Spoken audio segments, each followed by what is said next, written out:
मित्रांनो, मेंदूची कलई या आपल्या चॅनलमध्ये पुण्याचे नियमभंगू भाग 9 मध्ये आपल्या मागच्या भागात शिवामुख 1550 यांनी केलेल्या कमेंटमुळे आज आपण आलो आहोत पुण्यातल्या सर्वात भ्रष्ट चौकांपैकी एक हडपसर गाडीतळ येथे. इथे गाडीतळ, भजीतळ, वडातळ, लोकांची तळतळ सर्व एकाच चौकामध्ये दिसते. आता हा नो पार्किंगचा बोर्ड बघा. 100 मीटर डावीकडे आणि 100 मीटर उजवीकडे नो पार्किंग आहे आणि बरोबर उजवीकडे आणि डावीकडे 100 मीटर पर्यंत गाड्या पार्क केलेल्या आहेत. मला तर वाटतं हा बोर्ड एकतर सरकारी नसावा, नाहीतर या गाड्याच सरकारी असतील.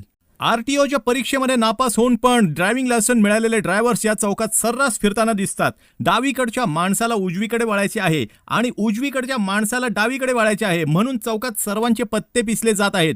जंगली रमी खेळून झाली असेल तर या कधी इथे शहरी रम्मी खेळायला. या चौकातली सर्वात दुर्लक्षित गोष्ट म्हणजे इथला ट्रॅफिक सिग्नल आणि सर्वात अपमानित गोष्ट म्हणजे इथला झेब्रा क्रॉसिंग.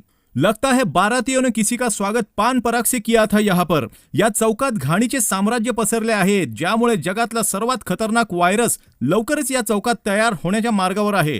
या चौकाची सर्व इडापिडा टळण्यासाठी कोणीतरी या चौकातल्या ब्रिजला हे काळे धागेदोरे आणि यंत्र लावलेले दिसत आहेत, पण तरीही या चौकाला जी नजर लागायची ती लागतेच. 2 बस विरुद्ध 1 असा कुस्तीचा सामना या चौकामध्ये चालू आहे. मध्ये रेफरी म्हणून या 2 मावश्या थांबल्या आहेत. बरं, या चौकामध्ये सर्वात समजदार या 7-8 टमटमच दिसत आहेत, ज्या या सगळ्या प्रकाराला वैतागून रुसून तिकडे तोंड करून उभे आहेत. या चौकाला श्रद्धांजली वाहण्यासाठी मी हार आणायला गेलो, पण दुकानालाच कोणीतरी श्रद्धांजली वाहिलेली होती. बरं, हा सर्व प्रकार जिथे चालू आहे तिथे बरोबर मध्यभागी हे पोलीस स्टेशन आहे. मला इथल्या अधिकाऱ्यांना अतिशय नम्रपणे हे विचारायचे आहे की साहेब, या प्रश्नांची उत्तरे आम्ही मागायची तरी कुणाकडे?